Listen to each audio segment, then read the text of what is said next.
Tottenham midfielder Pierre-Emile Højbjerg is currently out injured, having picked up a knock at Goodison Park against Everton on Sunday. Oliver Skipp will be suspended for the Leeds United game, our next one in the Premier League. Spurs are linked with a Cameroon international goalkeeper. Antonio Conte's passion, and he's screaming at the Tottenham Hotspur players. And the Spurs players could be wearing our away kit at home at the Tottenham Hotspur Stadium on Boxing Day.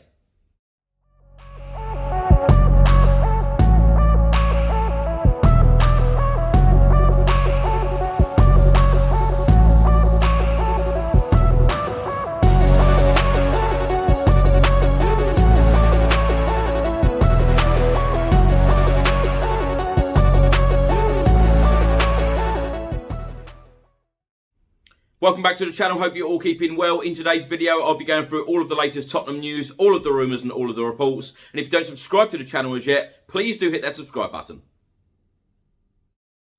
Just before I get into today's video, make sure that you download the OneFootball app for all of the live football scores, results and news, as well as getting all of the latest Spurs news on this channel. You can also see it all here. Download the OneFootball app to keep up to date with everything Tottenham Hotspur, club news, transfer news, match information, videos, tables and results from all around the world. Don't miss out, and please do let me know what you think of this app.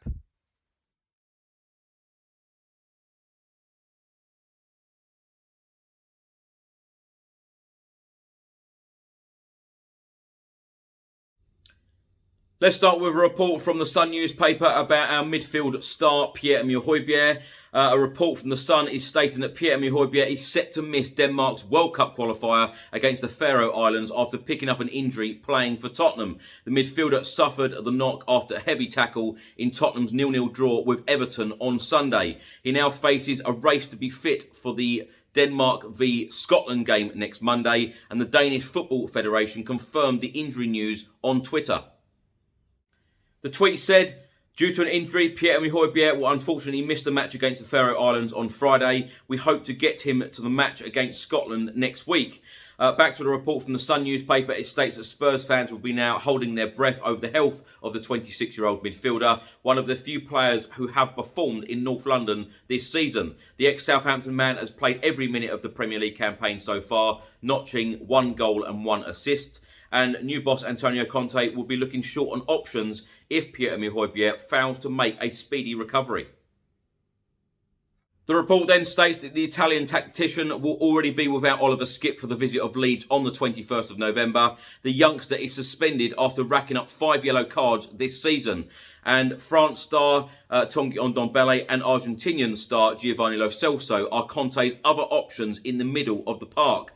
Antonio Conte is reported to have a £150 million transfer war chest, but has been urged to prioritise defenders as Spurs look to bounce back from the sacking of Nuno Espirito Santo.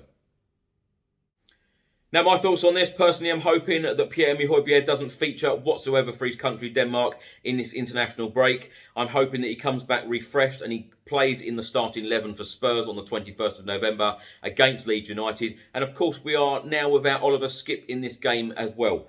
And, of course, Antonio Conte has gone with the same starting 11 in both games that he has been in charge of so far at Spurs. And he will probably want to keep that same team going forward. But of course, in the Leeds game, we know that that's not possible because Oliver Skipp is out suspended.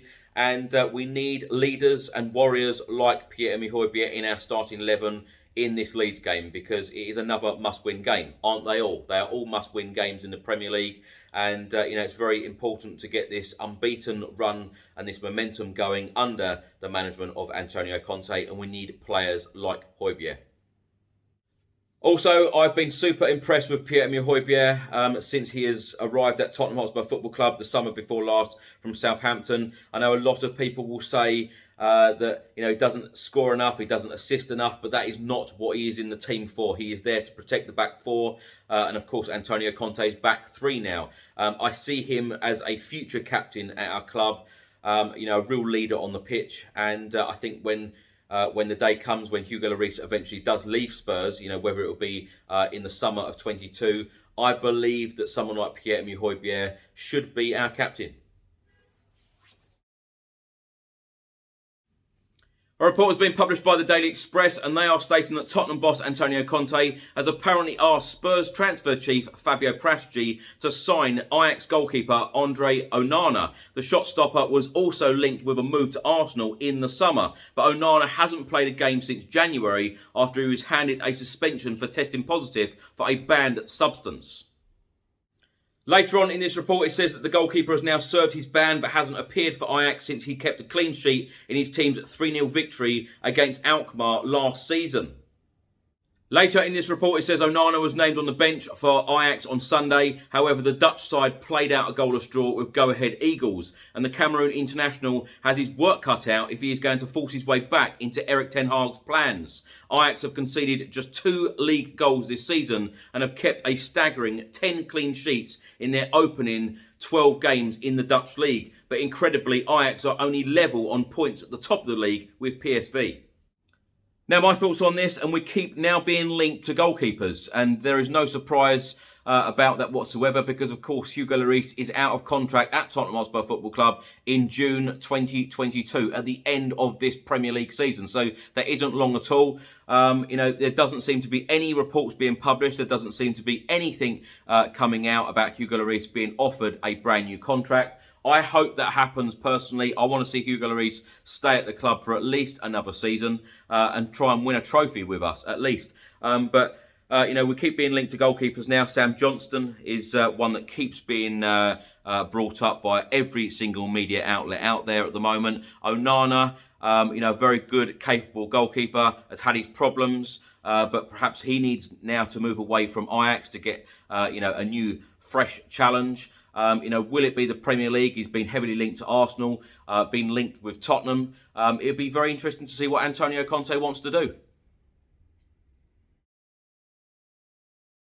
Reports have been published by the Daily Mirror and The Athletic, and they are stating that Antonio Conte was screaming at those on the pitch to pass to Sergio Reguilon more on Sunday in the 0-0 draw at Goodison Park against Everton. On multiple occasions, the former Real Madrid ace found himself in acres of space, but several Tottenham Hotspur players seemed reluctant to make the pass. Also in this report from the Daily Mirror, it says that could be down to the hangover from Nuno Espirito Santo's dire style of football or lack of confidence after some very disappointing results recently.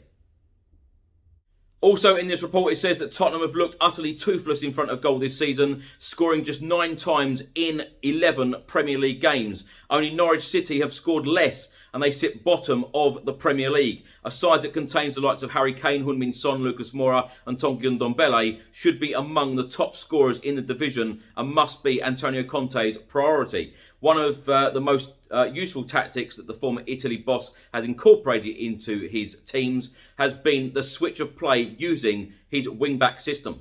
With 3 attacking players in the middle, normal back fours must push over, therefore giving one of the wing-backs space on either flank. It worked with devastating effect at Chelsea, where he won the Premier League back in 2017, with Marcos Alonso proving a regular goalscorer despite his position as a left wing-back. Now, my thoughts on this, and this is why I'm so excited about Tottenham now being managed by Antonio Conte, because we all know that he demands the best. He demands absolutely everything from these players. He doesn't stop shouting, and he is so passionate. I cannot use these words enough in these videos when talking about Antonio Conte. Now, I don't want to dig out former boss Nuno Espirito Santo, but certainly in those recent games, and I've said this all along, he was only in charge for 4 months. He should have still been in his honeymoon period. And, Nuno didn't really shout at the players, didn't really instruct the players during games. He would quite often stand there and just watch. And I love how animated Antonio Conte is on the touchline. You will know when he is happy. You will know when he is unhappy. You will know certainly when he is very unhappy. And the fact that he is shouting instructions constantly, I'm absolutely loving what he is doing at the club right now. He's been in charge for 2 games. We're unbeaten. Yes, a lot of people will say, yeah, but it was only Vitesse at home and it was only Everton away. We haven't scored a goal in that Premier League game or even had a shot on target. But we know, you've got to take the positives from that game. in the Premier League against Everton, keeping the clean sheet. We know that the goals will be coming. We know that we've got, lots of quality throughout the team to score goals. But I really am super excited about us going forward now. It is just sparked so much energy. Everyone has been energised. The fans have been energised by this appointment of Antonio Conte. We all can see what he is trying to do in just 2 games. Could we see what Nuno Espirito Santo was doing in the 4 months? Could we see any progression? The answer is no. If everything was fantastic and it was, super wonderful, then we wouldn't have Antonio Conte as our manager now. It is all about what changes he is going to implement going forward. And we have already seen what a fantastic week it has been for us and for him. An interesting report has been published by the Daily Mail, and they are stating that 17 EFL clubs will wear their away kits at home on Boxing Day to raise funds and awareness for homeless charity Shelter, leaving the Premier League embarrassed after refusing the request. The report states that 17 EFL clubs will wear their away kits at home to support a homeless charity campaign on Boxing Day, with more likely to follow in a move that will embarrass the Premier League. And the Daily Mail reported on Tuesday that Shelter have asked those hosting matches on December the 26th and 27th to don their change strips as part of the No Home Kit initiative to raise awareness and funds for what is rapidly an increasing problem. A number of the 10 top-flight clubs involved, approached by the Premier League, were told permission would not be forthcoming due to existing rules. That left them stunned, and it is understood that Tottenham Hotspur are querying whether competition bosses are within their rights to block the move. Now, my thoughts on this, seriously, what is the issue here? What is the issue with the teams wearing their away kit at home on Boxing Day, or indeed the day after, the 27th of December? If it is a worthwhile cause and it's helping a charity, I don't see what the problem is. And finally, we've got to wait another 10 days before Tottenham Hotspur are back in Premier League action at the Tottenham Hotspur Stadium on Sunday, the 21st of November, when we will be facing Leeds United at home, 4:30 p.m. kickoff. But if you'd like to see some Tottenham Hotspur action, you can order some tickets online to see the Tottenham Hotspur women this Saturday, as they will be hosting Arsenal at the Hive in the WSL, 1:30 p.m. kickoff. The Tottenham Hotspur under-18s are next in action on Saturday the 20th of November, when we will be hosting Southampton at home at Hotspur Way, 11:30 a.m. kickoff. And the Tottenham Hotspur under-23s are next in action on Monday the 22nd of November, when we will be travelling away at Leicester City, at the Leicester City training ground in Premier League 2, 7 p.m. kickoff.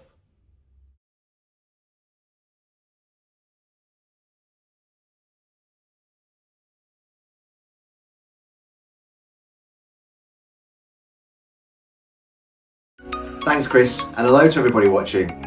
I'm Bill from Football Prizes. I'm just here to tell you about the weekly Spurs prizes that we run on the site.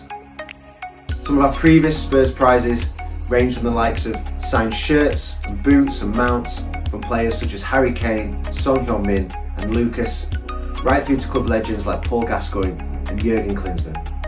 You can watch the live draws on our Facebook page, and you can go on our site and see the previous Spurs winners, as well as what prizes we have to offer at www.footballprizes.co.uk.